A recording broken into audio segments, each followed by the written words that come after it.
দালালের মাধ্যমে পাড়ি জমান সুদানে। চাকরি মিললেও ছিনতাইকারীদের কবলে পড়ে হারান পাসপোর্ট সহ জরুরি সব নথি। 2 দফা জেলেও যেতে হয়। আর এসব ঘটনা ঘটে সুদানের 2 দশক ধরে নিখোঁজ গাইবান্ধার সুন্দরগঞ্জের বাসিন্দা ময়নুল হকের সাথে। একসময় অনিশ্চিত হয়ে পড়েছিল তার দেশে ফেরা। অবশেষে সেনাবাহিনীর সহায়তায় দেশে ফিরেছেন তিনি।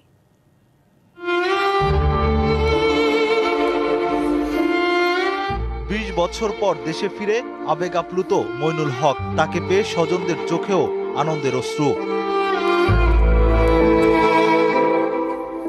গাইবান্ধার সুন্দরগঞ্জের এই বাসিন্দা 2004 সালে ভাগ্য উন্নয়ন ও অর্থনৈতিক সচ্ছলতার আশায় পাড়ি দেন আফ্রিকার দেশ সুদানে। পেয়ে যান একটি চাকরিও।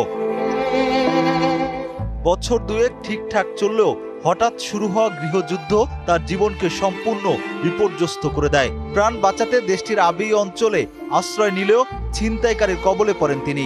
হারান পাসপোর্ট সহ সব নথিপত্র।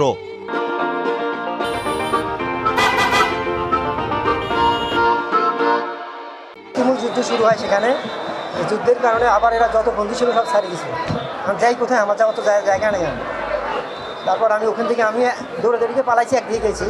তারপর খাবার তো নাই, মানে মুমূর্ষ অবস্থা, আমার মরার মতোই আর কি।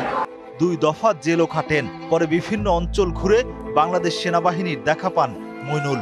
দীর্ঘ আইনি ও কূটনৈতিক প্রক্রিয়া শেষে রবিবার তাকে দেশে ফিরিয়ে আনে সেনাবাহিনী। 5 দিন আমি একাই ছিলাম ওখানে, মাঠে ঘুমাইছিলাম।